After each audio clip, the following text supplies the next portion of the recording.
Howdy, folks. Welcome back to my YouTube channel. I am your host, the Mighty Bjorn, and I'm going to be discussing some Dungeons and Dragons stuff in today's video. And that's because I've created another supplement for Dungeons and Dragons that I thought I would bring out publicly. I was trying to put it on TTRPG, but I've been having some struggles with that because, well, I'm not really part of a creator community. I'm just an independent creator, or at least I guess that's where I'd place myself, if you will. But today I'm going to be mostly focusing on talking about the supplement and some historical standpoints of said supplement because I'm going to be discussing black powder weaponry today, folks.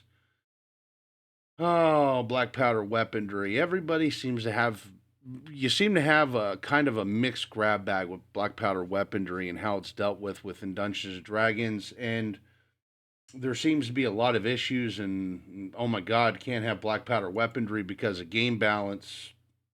Meanwhile, 15d6 fireball. I always felt that the whole balance argument was a lame argument for having black powder guns, cannons, grenades, etc. inside the realm of Dungeons and Dragons. Of course, I'm going to present why I feel so here today. But yeah, like I said, 15d6 fireball seems to be under threat by 1d10 pistol. I don't understand it. It's a philosophy that blows my mind. And what I have to say about that philosophy is Gary Gygax called. He wants his excuse back because yeah, that was kind of Gary Gygax's point of view of black powder weaponry within the realm of Dungeons and Dragons. And don't get me wrong, folks, before somebody says like I'm being venomous or something about this whole subject.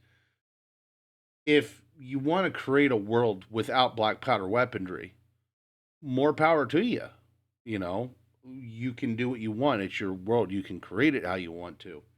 All I'm presenting here today is a set of rules and information to bring black powder weaponry into your Dungeons and Dragons game. Now, sure, black powder weaponry can be absolutely devastating. I mean, as you can see here, this is actually a huge bombard, which would have been used to either defend a castle or take down castle walls. And these were quite large pieces of equipment. But the issue with that is this was while this was around, and this was an improvement over, say, a trebuchet or a ballista, it was still hard to maneuver around. It was still difficult to use. It was still difficult to keep essentially serviced with ammunition and gunpowder. Um, so there was a lot of, how would you want to say, there was a lot of drawbacks to black powder weaponry, even historically speaking. And I do see arguments about, or I've seen arguments about, oh, well, black powder weaponry will make magic obsolete. I also want to say that's actually kind of a lame excuse considering black powder weaponry started appearing in the late 12th century, if I remember correctly, and armor persisted into, well, there was still armor, steel armor in World War One.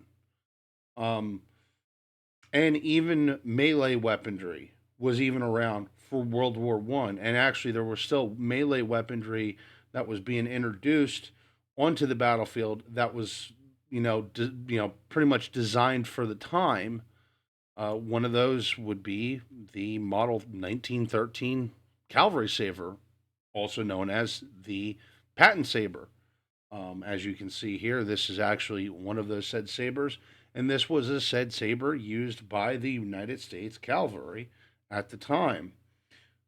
And that's just one example of many examples of World War One melee weaponry. So even though you had a time period where there was bolt action rifles and submachine guns and semi-automatic pistols and machine guns, melee weapons was still actually fairly commonly employed on the battlefield.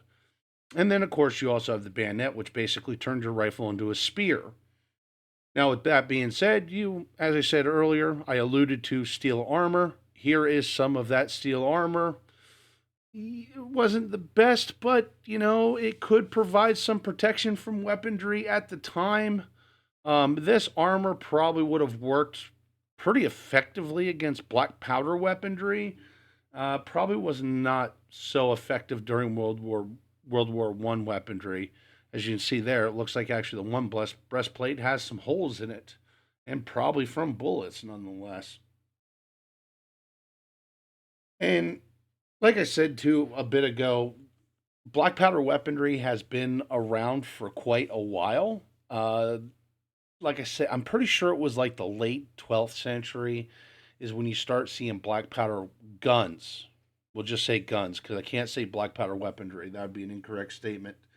But some of the earlier guns would show up, and what you'd have is you'd have the hand cannon, which is essentially a mini cannon on the end of a staff, as you can see here. And you tuck the staff part under your armpit, or you could actually also set it up over your shoulder, and then you take a wick or something to light the powder, and you just press that up against a hole in the side of the hand cannon itself. And basically, it's like using an old cannon. Even we still were actually doing that as late as the Civil War with cannons themselves. Um, and that being said, too, this was at a time where crossbows were still on the battlefield, crossbows and bows, and they were still actually commonplace on the battlefield. And it would actually take quite a while for black powder weapons to actually really start becoming a major factor on the battlefield. Could take actually a few hundred years. So the argument that it would just throw off balance and would make magic obsolete, the whole 9 yards, it just doesn't make sense to me, just within that context in itself, because we were still doing things essentially the old ways, even when guns started to appear, and even when guns started becoming more effective. The hand cannon was definitely probably one of the least effective black powder weapons ever made, but hey, still not bad for a first time shot. Now, with that being said, you would also get, you know, the main thing that actually guns would replace is what would happen is it would actually really replace lances for cavalry, because basically what happened is lances were very limited to how long and how heavy they could be. And basically, by the time of pike and shot tactics, infantrymen was carrying 20-foot long pikes, which basically at that point made the lance ineffective and obsolete. Because the huge problem was is the cavalry couldn't get close enough to infantry units with their lances because they would get shot by the rifles, by the muskets, and even if they could start getting within closing range with their lances, they would get skewered. Well, them or their horses would get skewered by the pikes. So essentially, it wasn't so much that black powder weaponry made the lance obsolete. The lance was already kind of getting obsolete with the essentially the introduction to of pike units, where basically you would have a whole bunch of infantry units running around with pikes, and understand that they would run around in mass formations with pikes. And then the evolution of that, of course, would be pike and shot, where you would have musketeers or riflemen with pike within the pike units themselves. And basically, that just made knights extremely ineffective, knights in cavalry. So, a solution to this would be to start arming knights with black powder pistols. So that way they could ride up to these pike and shot units, and they could fire their pistol and ride away. And they would just keep doing that. They would essentially switch to harassing tactics. And then after the pike unit would get so weak and vulnerable, then that's when they would actually do their charge, and they would charge in with either a lance, or they would charge in with sabers or an arming sword, something along those lines.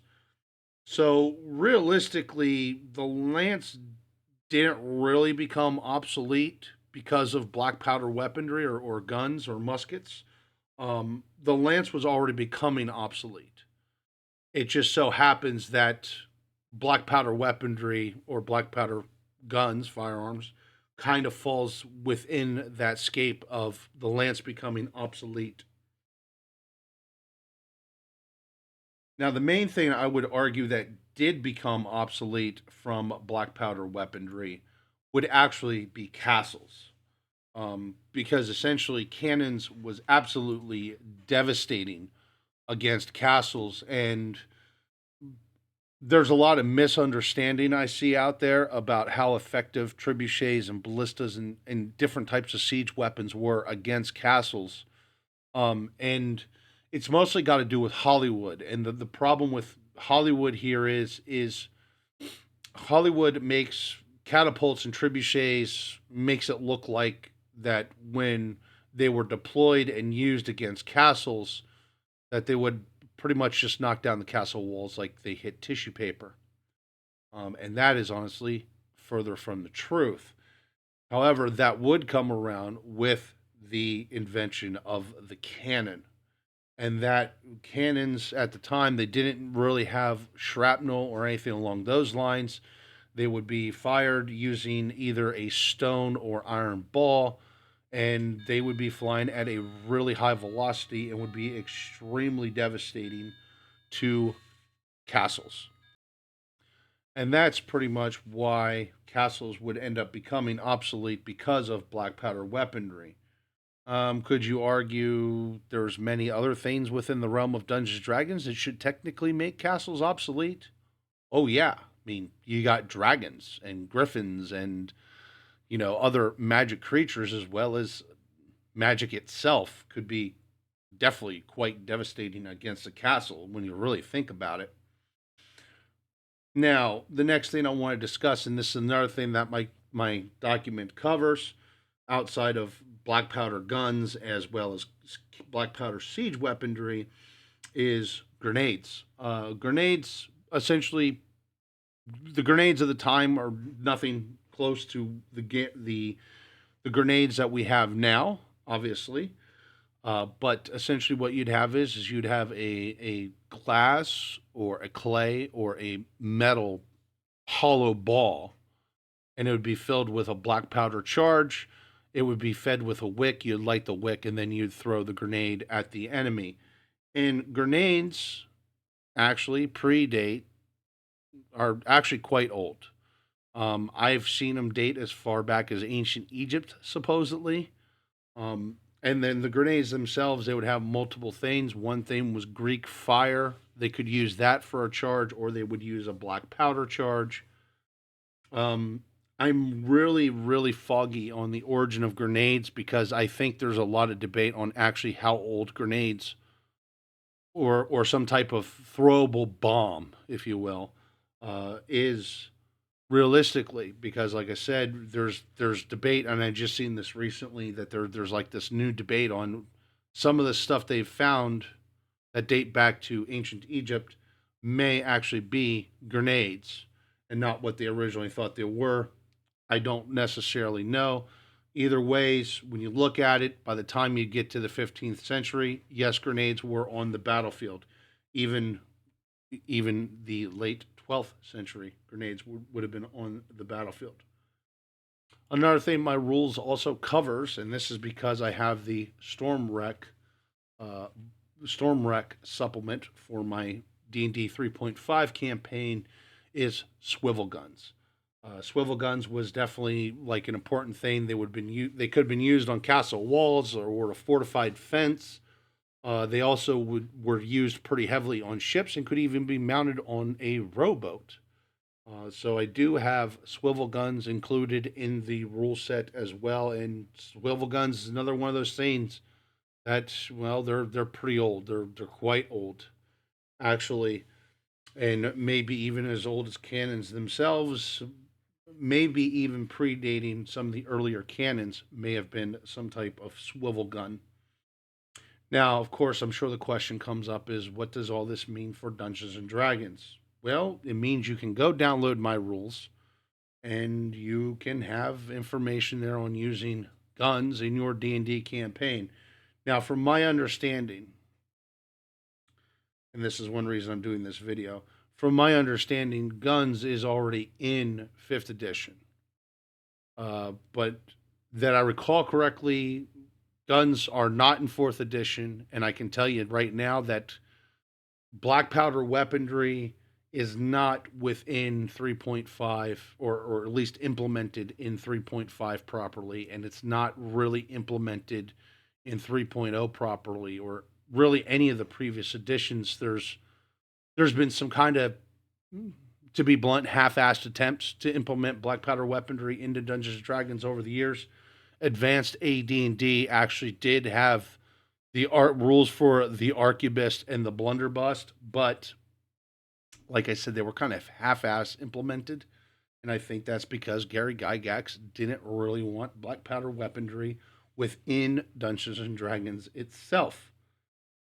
So basically, there you go. That's what it means for D&D. Now, how can you exploit these for D&D? Well, that's an interesting tale in itself, because why not have some maybe mad ogre warlord or something that runs around packing a swivel gun under his arm, or maybe your dwarves has some kind of specialized musket or blunderbuss that they build in their own shops and forges and etc. Now, one thing I would argue is with elves, they would kind of stray away from guns, I feel, because I think they would be too married to their bows. And that's only because when you look at elves as a whole, they're kind of depicted as using like composite bows and long bows and etc. And this is within a framework that also has crossbows. So I feel that they would actually avoid the use of black powder weaponry, or at least in mass black powder weaponry in itself.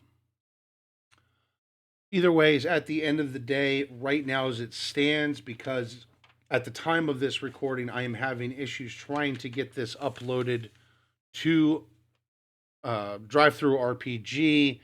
Now, right now, you can scroll down below to the video description. There's a link there to the Google Drive, my Google Drive, and that Google Drive has the PDF for the black powder weaponry supplement for Dungeons and Dragons 3.5.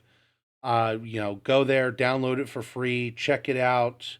Maybe you might have to make some changes to it within the realm of your world. There's rules there that you might decide to throw out, whatever. That's fine. I don't care. It's just a document I created for the Dungeons and Dragons community at large to use if they want to use it. And these are rules that I have been creating over the years. They've been play tested and messed with in the whole 9 yards. So within the realm of my D&D campaign, these are the rules that we use for black powder weaponry. But, folks, one more thing before I head off for today. I do have a Patreon. I don't really plug it very often, but I do want to take some time to plug my Patreon account, as it does help me out when it comes to funding and things of that nature. So check out my Patreon if you want to give my channel additional support. With that being said, another thing that you can do to support the channel is like, comment, and subscribe. But because the YouTube algorithm definitely hates me, I have no idea why. But anyway, folks, I think I will wrap my video up at that. Hopefully you all enjoyed it, and thank you very much for watching, and hopefully you find those rules that I made for black powder weaponry very helpful. Anyways, have yourself a wonderful day.